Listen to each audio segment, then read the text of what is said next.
nimanka saraakiisha Samaroon ee matala dawladda Soomaaliland oo aad arkaysaa waxa dhacaya waa ragga idinla teeta lahaa waxa ka hadlaya jiri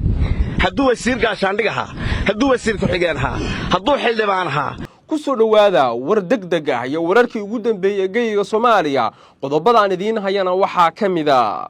beesha Ciise oo hub iyo ballanqaad ka heshay dawlad deegaanka Soomaalida ugaaska guud ee beesha Ciise iyo madaxweynaha dawlad deegaanka Mustafa Cagjar oo kulmay haddaba muxuu yahay ballanqaadka hub iyo midka amni oo la siiyay beesha Ciise waxaan ku soo gudbin doonaa kulan xalay ka dhacay dawlad deegaanka gaar ahaan magaalada Diridhabe sidaas lamida waxaan ku soo gudbin doonaa beelaha Ciise ee daga dawlad deegaanka oo si weyn uga carooday in beesha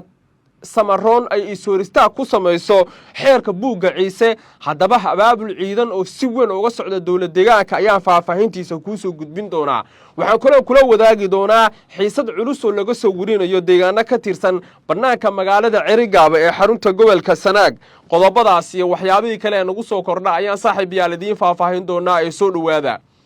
aragtidaada qaybta commentiga kaga dhiibo ma isleedahay xeerka buugga Ciise ugu dambeyn waa la soo bandhigi doonaa oo beesha Samaroon halkaas ayay ku tabarbeeli doontaa bal aragtidaada qaybta commentiga kaga dhiibo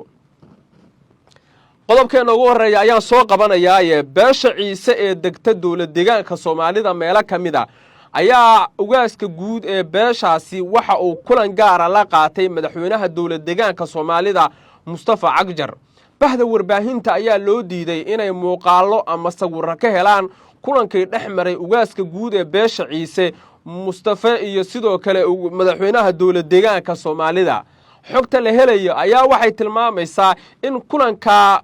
diiradda lagu saaray ilaa 3 qodob qodobka ugu horeeya waa arinta xeerka buugga Ciise xeerka buugga Ciise in la soo bandhigo waxyaabaha diidan iyo cidda ka hor imaanaysa ayaa dabcan si weyn loo faaqiday oo laga wada hadlay Mustafa Cagjar ayaa ballan qaaday in xoog xeelad iyo heshiisba xeerka buugga Ciise la soo bandhigi doono oo aysan jirin naf leh oo hor istaagi kara xeerkaasi maadaama la sheegay xeerka buugga Ciise inuusan waxna diideen waxna yeeleen calaashan qodobada ku jira xeerka buugga Ciise waa kuwa aan ka hor imaaneen diinta dhaqanka wada dhalashada wada deegaanka iyo ismarxabeynta walaaltinimada ah ma ogin ayuu yiri mid kamida salaadiinta ka qayb galay kulanka waxa ay beesha Samaroon ku diidan tahay xeerkan iyo waxa ku kaliifay inay sidaas oo dhan dagaal noola gasho laakiin ogaada inaan anagu wali doonayno marxabeyn iyo walaaltinimo in lagu dhameeyo xaajadan hadda la isku hayo dabcan sidoo kale kulanka waxa lagu soo hadal qaaday in ugaaska guud ee beesha Ciise oo Mustafa Cagjar ka codsaday arrin aan marna la filayn oo ah in hub la siiyo beesha Ciise dabcan hubkaasi si sharciyan ah dabcan waa inay dawladda dhexe ee federaalka Itoobiya soo ogolaato dabadeetana sidaasi loogu soo gacan geliyo beesha Ciise laakiin hadda waxaan ogaanay in dawladda Djibouti xataa ay ka shaqeynayso sidii beesha Ciise ay hubkaasi ku heli lahayd haddii dabcan hubkaasi ay hesho beesha Ciise dabcan waa hub burburin kara beesha Samaroon isla markaana ka taqallusi doona tan oo loo arka inay tahay dharbaaxa culus oo ku dhacaysa beesha Samaroon haddii beesha Ciise hubka ay hesho dadka arrimaha la socda waxay leeyihiin Mustafa Cagjar waa inuusan dhiiqan lagu hal gelin taa bedelkeedana waa inuu ka shaqeeyo waxa ay isku hayaan Samaroonka iyo Ciisuhu waa in sidaas si lamida ayaa la leeyahay si hoose looga wada shaqeeyo wax walba oo la isku hayo oo ku saabsan xaaladaha hadda taagan saraakiil sarsare oo ka tirsan beesha Ciise ayaa goordhow waxay ii sheegeen inay aad ula yaaban yihiin sida iyo dhaqanka hadba ay la soo baxayaan beesha Samaroon oo ku aadan in xeerka buugga Ciise ay diidan yihiin beesha Ciise dabcan waxay degtaa Djibouti waxay degtaa Itoobiya waxay degtaa Somaliland waxay degtaa Soomaaliya deegaanada ay degaan waa dhul weyn oo ku yaala xadka dawlad deegaanka laakiin dhinaca Somaliland meelaha ugu badan oo hadda Ciise ay degaan waa aaga lagu haye aaga la yiraahdo magaalada Saylac iyo deegaanada hoos yimaada iyo dhulka xeebaha ku teesan halkaas oo dad badan aaminsan yihiin inay beesha Ciise ay si weyn u degto isla markaana ay halkaas qaadi doonaan talaabooyin hadii aan si degdeg xal looga gaarin haddaba sidaas si lamida waxaa jirta beesha ciise waa beel dabcan aad u badan jabuuti inta degta hadda waxaa la soo warinayaa inay qaadanayaan go'aan inaba aan caadi ahayn deegaanka la yidhaahda caadey iyo deegaanka la yidhaahda caabuul cali sabiix iyo dikhil waxaa la soo warinayaa inay kulamo ka dhaceen kulamadaasi dabcan hadda waxaa la soo warinayaa in intooda badan diiradda lagu saaray sidii degdeg wax looga qaban lahaa cabashada beesha ciise iyo in sidaas si lamida la qaado tallaabooyin degdega gobolka awdal magaalada saylac iyo degmada Lughaye iyo xeebaha u dhaxeeya saylac iyo Lughaye iyo aaga Boorame waxaa la soo warinayaa sidaas si lamida in guux weyn uu ka jiro يعني باش عيسى دكتور راس كمبوني إلا راس عسير إثيوبيا إلا جيبوتي سوماليلاند إلا جيبوتي دولة ديغانكا waxaa la soo warinayaa inay ka caroodeen horta sidee loo bahdili karaa beesha ciise oo loogu hor istaagi karaa inay xeerka buuga ciise soo bandhigaan yaase awood u leh inay ka hor istaagaan oo ay yiraahdaan ma soo bandhigaysaan waa dooda ugu weyn ugu dambeyn Mustafa Cagjar inkastoo uu ka cararayo in la yiraahdo beesha ciise ayuu hubeeyay isagoo beesha ogaadeena haddana xogta iyo macluumaadkan helayna ayaa waxay tilmaamaysaa in laga yaabo saacadaha soo aadan in la qaado go'aano waaweyn oo masiirka gobolka Awdal wax u dhimi kara madaxweynaha Soomaaliland Cabdiraxmaan Ciro laftirkiisa waxa laga rabaa ayaa la leeyahay inuu bahashan odootinimo iyo walaaltinimo iyo si caadi ah oo ku wajaho isla markaana xaaladan oo kale uu ku dhameeyo sidii xeerka dhaqanka Soomaaliyeed lagu yaqaanay ee in si hoos hawsha loo xaliyo in hadda sheekadu ay ka gudubtay intii la yaqaanay oo waliba Soomaaliland ay ka gudubto oo ay tagto dawlad deegaanka oo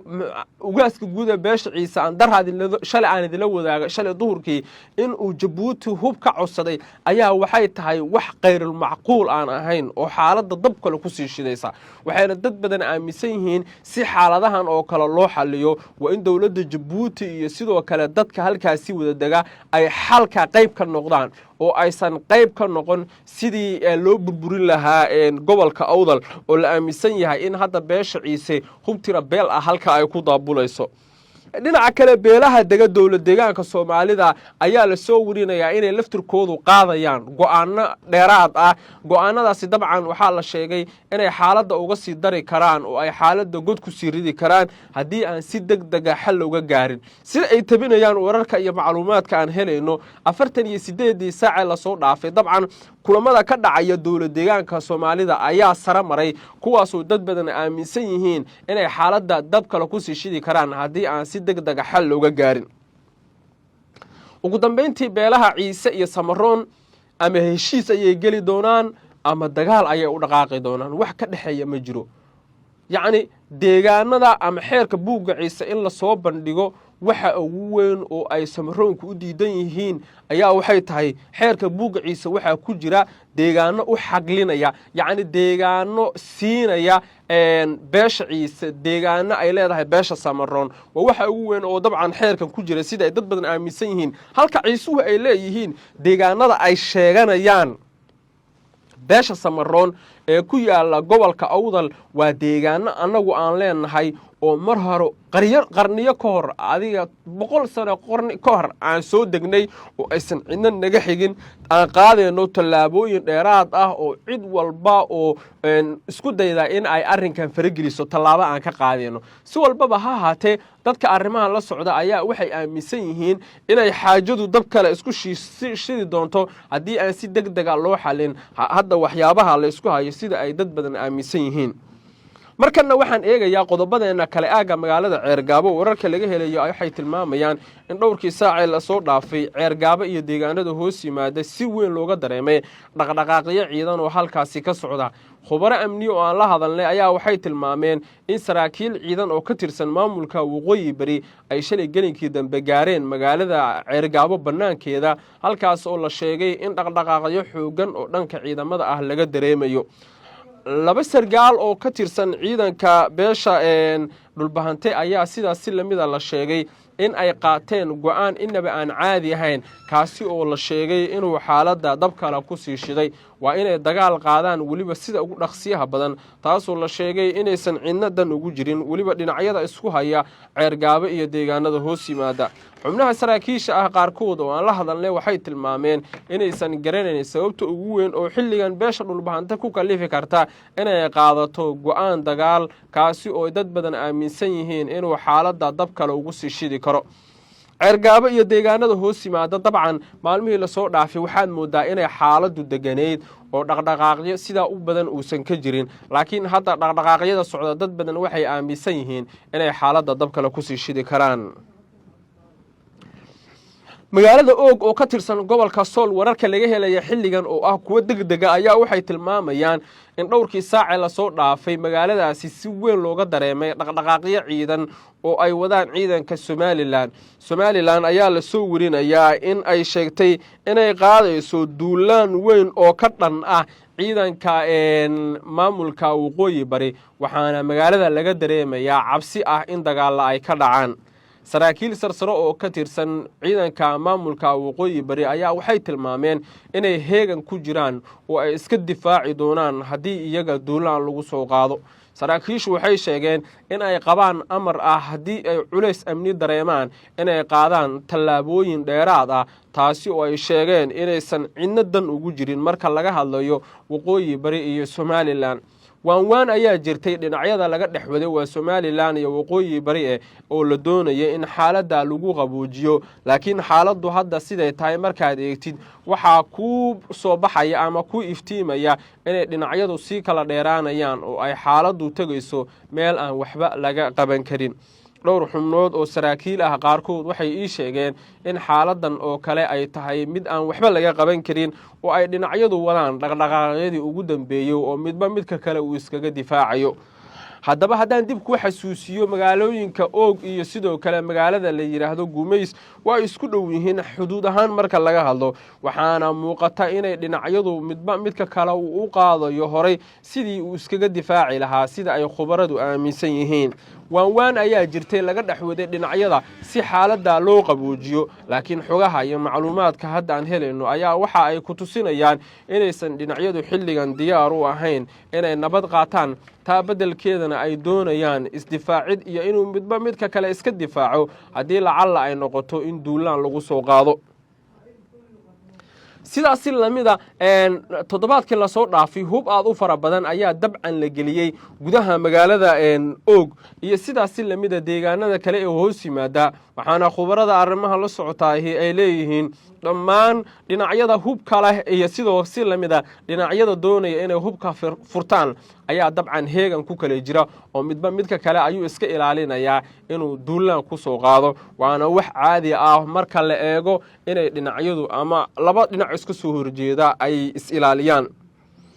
oog iyo guumays oo dhowr iyo 30 kilomitir isku jira ayaa dad badan aaminsan yihiin inay xaaladda dab kale ku sii shidi doonaan haddii aan si degdeg ah loo xalin xaajooyinka halkaasi ka taagan cabdiraxmaan ciro oo dhowaan warbaahinta la hadlay wuxuu sheegay in dariskooda ay kula dhaqmayaan wanaag iyo walaaltinimo laakiin haddii taa la garan waayo ay qaaday doonaan tallaabooyin dheeraad ah dabcan tallaabooyinkaasi ayaa loo arkaa inay yihiin kuwa xaaladda dab kale ku sii shidaya iyada oo khubarada arrimaha la socotana ay leeyihiin waa in si degdeg ah xal looga gaaro arrimaha la isku hayo oo si degdeg ah loo xalliyo qodob walba oo la isleeyahay xaaladda ayuu dab ku sii shidi karaa waxaa jira waanwaan ay wadeen qaar ka mid a odayaal dhaqameed isxilqaamay oo beelaha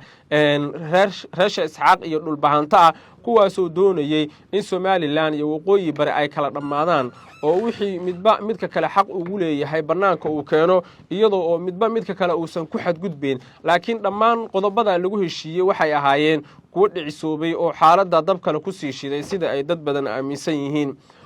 khubarada arrimaha la socotaa sidoo kale waxay leeyihiin toddobaadyadii lasoo dhaafay si weyn ayaa loo dareemayey culeysyada ka imaanaya dhinaca Somaliland ee dhanka ciidamada ah kuwaasoo la sheegay inay xaaladda dab kale ku sii shideen marka laga hadlayo qodobadii hore la iskugu hayay oo la sheegay inay xaaladda dab kale ku sii shideen si walbaba ha ahaatee dadka arrimaha la socda sidoo kale waxay leeyihiin waa in si degdeg ah xal looga gaaro colaadda labada dhinac si wada hadal iyo wada xaajood loogu dhameeyo qodobada la isku hayo oo ay dad badan aaminsan yihiin inay xaaladda dab kale sii gelin karaan